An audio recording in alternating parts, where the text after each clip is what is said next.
Donald Trump bans people of color from entering into the United States of America. Put up your commander-in-chief, full mass here. Here we go again. He had a racist policy.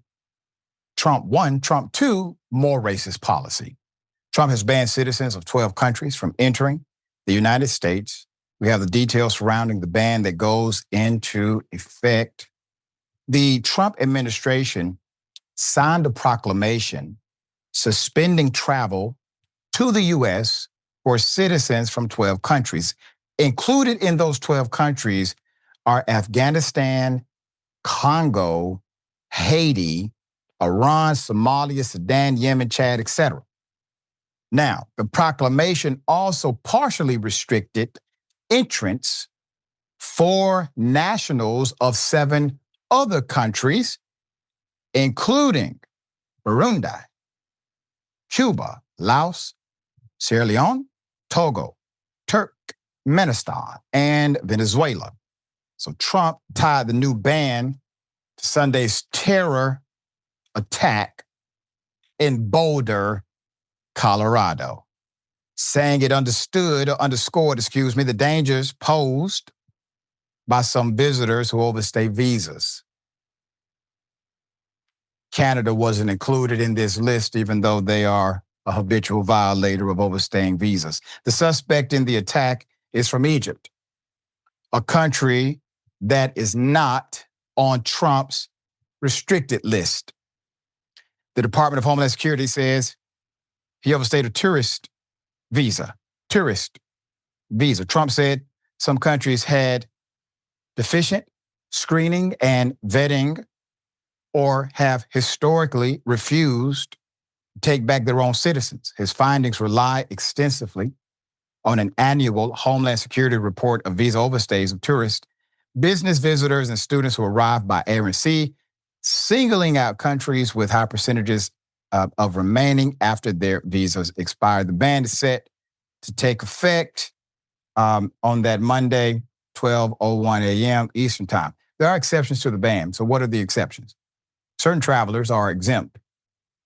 They are exempt from the rule. It states including U.S. permanent residents, athletes traveling to attend major sporting events, and immediate family members with, quote, clear and convincing evidence of identity and family relationship, citing DNA as an example. So naturally, lawmakers took to social media to voice the opposition to the ban.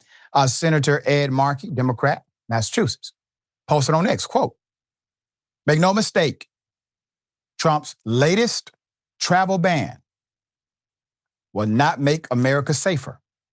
We cannot continue to allow the Trump administration to write bigotry and hatred into U.S.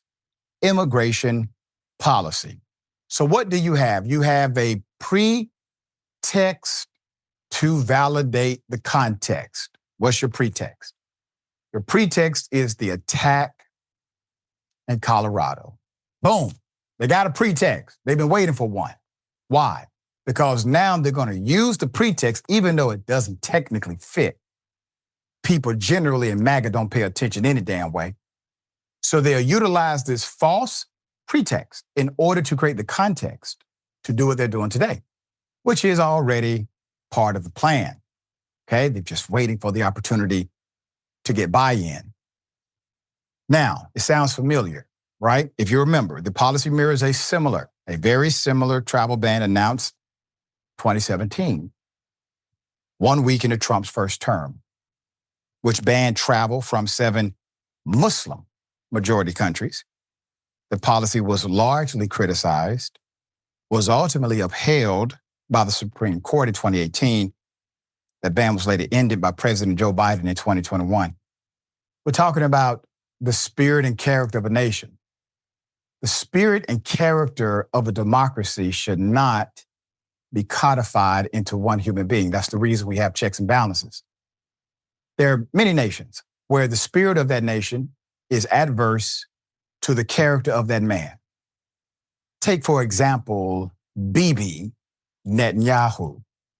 Bibi is opposed by the majority of Israelites. They are generally adverse to his particular doctrine of war. They protest in record numbers.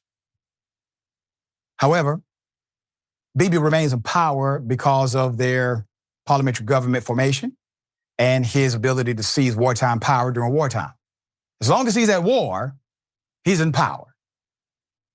And it doesn't matter what the character of the nation may be. The character of the nation becomes codified in the man. Well, in a democracy, right? What we assume to be a genuine democracy, which it is not, United States of America, we have checks and balances.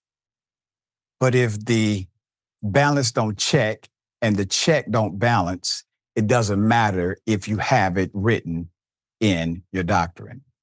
Doesn't matter that your Constitution demands it. What matters is that the culture has decided to ignore it. So you have many in the United States of America.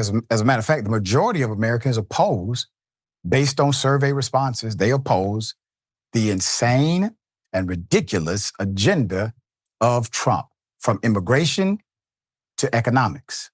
However, the nation's character is becoming the character of the man.